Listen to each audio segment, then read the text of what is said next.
Good morning प्यारे बच्चों। आज हम करेंगे वर्कशीट नंबर 25 जो कि आपकी 1 सितंबर की वर्कशीट है। ठीक है, तो देखो बच्चों, आज कुछ मैंने चेंजेस किया है वर्कशीट के करवाने के मेथड में। तो देखो क्या होता है कि आप लोग जो है आंसर सिर्फ मोस्ट ऑफ द बच्चे के हैं जो आंसर देखते हैं। ठीक है, तो बहुत लंबी लंबी वीडियो बनाने का कोई फायदा नहीं है। तो मैंने वीडियोस को क्या किया है, 2 पार्ट्स में डिवाइड कर दिया है। एक एक्सप्लेनेशन वाली वीडियो होंगी, ठीक है, और एक क्वेश्चन आंसर वाली वीडियो होगी। जिनको एक्सप्लेनेशन भी देखना है तो वो एक्सप्लेनेशन देख सकते हैं, क्योंकि आज जैसे मैंने आपकी वर्कशीट नंबर 25, वर्कशीट 26, वर्कशीट 27, ठीक है, ये तीनों ही मैंने एक्सप्लेन करके यूट्यूब पर डाल दी है। अभी मैंने इसको पब्लिक नहीं किया है, लेकिन मैं जो वीडियो आपकी जैसे वर्कशीट 25 डाल रही हूँ, ठीक है ना, तो उसके नीचे मैं डिस्क्रिप्शन में उसका लिंक दे दूंगी। तो डिस्क्रिप्शन से आप लोग उसका एक्सप्लेनेशन, जो बच्चे एक्सप्लेनेशन देखना चाहते हैं तीनों ही वर्कशीट का, यानी कि ये पूरे वीक की जो वर्कशीट है एसएसटी की, उनका एक्सप्लेनेशन मैंने एक ही वीडियो में डाल दिया है।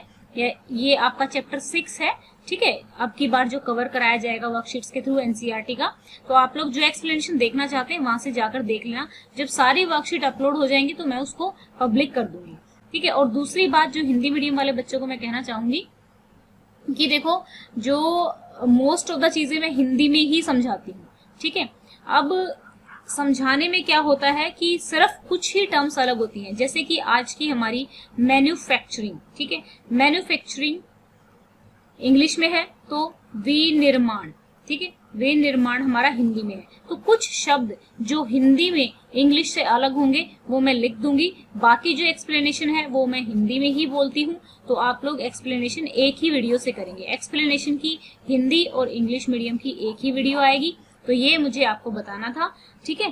तो ये एक नया मेथड रहेगा, क्योंकि अब जो बच्चे डायरेक्टली आंसर्स ही देखना चाहते हैं, उनको आंसर्स ही करना है, तो वो आसानी से कर पाएंगे। तो उनको पूरा वीडियो नहीं देखना पड़ेगा, या बार बार आपका भी टाइम बचेगा, मेरा भी टाइम बचेगा। और प्लस ऑल ओवर इंडिया जब चैप्टर की वीडियो डलेंगी, टॉपिक वाइज वीडियो डलेंगी, जैसे आज हमारे चैप्टर 6 मैन्युफैक्चरिंग की आपकी वर्कशीट में कराया जाएगा, और बच्चे भी जिनके वर्कशीट नहीं कराई जाती 10th क्लास के, वो भी वर्कशीट्स को देख सकेंगे।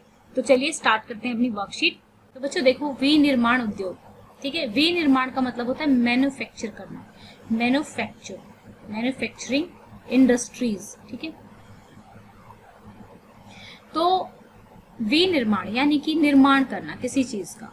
जब चीजों को कच्चे माल से, कच्चा क्या होता है, रॉ, कच्चे माल से जब हम उसको और मूल्यवान बना लेते हैं, जैसे कि गेहूं से आप ब्रेड बना लेते हैं, ठीक है, रबड़ से आप बहुत सारे आइटम बना लेते हैं, टायर्स बना लेते हैं। रबड़ जो मिलती है हमें रबड़ के प्लांट से मिलती है, ठीक है। आज मैं एक रबड़ की वीडियो भी डाल दूंगी, कैसे हमें रबड़ मिलती है, वो भी आप लोग देख लेना कि रबड़ के पौधे से आपको रबड़ किस तरीके से मिलती है। फिर रबड़ से आपको टायर्स मिलते हैं, ठीक है। तो टायर्स कहाँ पे हुए, टायर्स क्या हुए, उनको परिवर्तित कर दिया गया, चेंज कर दिया गया, और बहुत अधिक मात्रा में जब उत्पादन होता है, ठीक है, प्रोडक्शन को उत्पादन कहते हैं, उत्पादन होता है तो क्या होता है, इसको क्या बोला जाता है, इसको विनिर्माण बोला जाता है, ठीक है। जैसे कागज, लकड़ी से कागज बनता है, गन्ने से चीनी बनती है। अब ये जो मैन्युफैक्चरिंग है यानी कि विनिर्माण है, ये हमारा द्वितीयक क्षेत्र है, ठीक है। जैसे मैंने बताया था कि जो भी कच्चे माल वाली चीजें होती हैं जो हमें डायरेक्ट प्रकृति से मिलती हैं, वो हमारा क्या था, प्राथमिक क्षेत्र था, और ये हमारा द्वितीयक क्षेत्र है।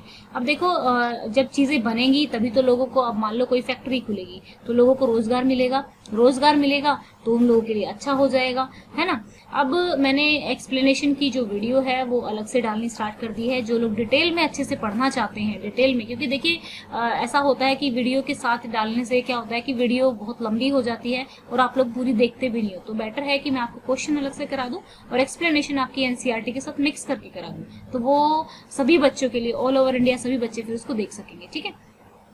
इसलिए इसको इसकी रीढ़ की हड्डी समझा जाता है, क्योंकि चीजें प्रोड्यूस होंगी तो लोगों को काम मिलेगा। अब वो बन के तैयार हुई तो फिर वो बेचने के लिए भी जाएंगी, कोई दुकान पे बेचेगा, कोई अपनी अलग अलग जगह पर बेचेगा, कोई ऑनलाइन बेचेगा, तो काम तो सभी को मिलेगा। जब काम मिलेगा तो क्या होगा, रोजगार मिलेगा, और रोजगार मिलेगा तो क्या होगा कि जो गरीबी है वो दूर होगी। अब जो चीजें बनती है, जैसे बड़े बड़े ट्रैक्टर बनते हैं, कारें बनती है, वो भी किस में बनती हैं, इसी में विनिर्माण क्षेत्र में ही आ जाती हैं वो भी। तो ये कृषि को भी आधुनिकीकरण करती है, क्योंकि कृषि के लिए जरूरी तकनीक का विकास कर देती है, ठीक है।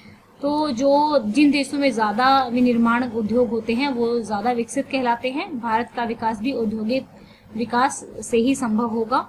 तो यहाँ पर अब हम करेंगे क्वेश्चन, विनिर्माण उद्योग जहाँ कुछ मामलों में कृषि पर निर्भर है वहीं कृषि के विकास में सहायक भी है। कैसे?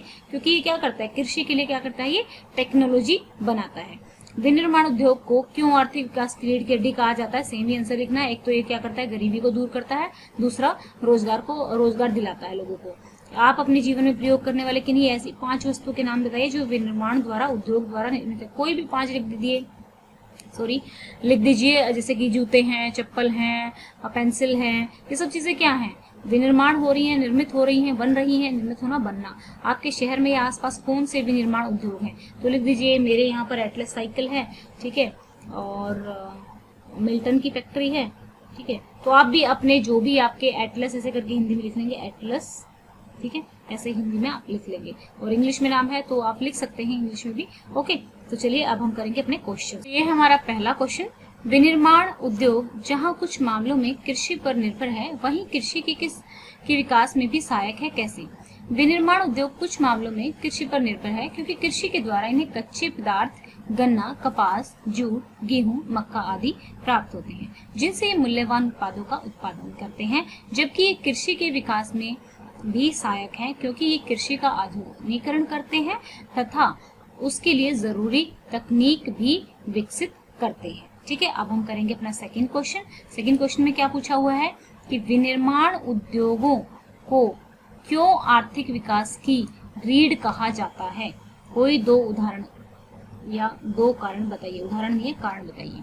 विनिर्माण उद्योगों को आर्थिक विकास की रीढ़ कहा जाता है क्योंकि विनिर्माण उद्योग कृषि के आधुनिकीकरण में सहायक होते हैं तथा ये कृषि के लिए जरूरी तकनीक भी विकसित करते हैं। इनसे निर्मित वस्तुओं के व्यापार से विदेशी मुद्रा की प्राप्ति होती है जो कि किसी एक देश के विकास के लिए बहुत जरूरी होती है। तो इनकी डिटेल एक्सप्लेनेशन के लिए, जैसा कि मैं आपको बता ही चुकी हूँ, आप वो वाली वीडियो देख लेना और उसमें अगली 2 वर्कशीट्स की भी एक्सप्लेनेशन है। अब 10th क्लास में हो तो थोड़ा समझ के चीजें करोगे तो बेटर होगा, तभी आपको एक अच्छे कॉलेज और अपनी स्ट्रीम चुनने में हेल्प मिलेगी। आप अपने जीवन में प्रयोग होने वाली किन्हीं ऐसी 5 वस्तुओं के नाम बताइए जो विनिर्माण उद्योग द्वारा निर्मित है। Television, computer, mobile, cycle, cooler, पंखा, जो भी चीजें हमारे आसपास हैं मोस्टली हमारी विनिर्माण उद्योग से ही आती है। चाहे आपकी वॉशिंग मशीन है, चाहे आपका फ्रिज है, ठीक है। आपके शहर में या आसपास कौन से विनिर्माण उद्योग हैं?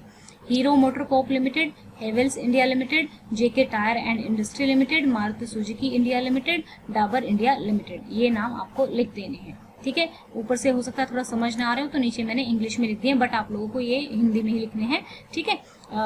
अपनी समझ के लिए आप इंग्लिश में लिख सकते हैं। तो बच्चों, ये थी हमारी आज की वर्कशीट। आई होप आप लोगों को पसंद आया होगा। दोनों ही कैटेगरी के बच्चों को, जो लोग सिर्फ आंसर देखना चाहते हैं, एक्सप्लेनेशन नहीं सुनना चाहते, उनका भी काम हो गया है। मुझे भी लग रहा है कि पता लग जाएगा कितने बच्चे पढ़ने वाले हैं। तो अगर ये वीडियो आपको अच्छी लगी तो इसको लाइक कीजिएगा। अगर आप चाहें तो चैनल को सब्सक्राइब कर सकते हैं। Thank you, have a nice day, may God bless you.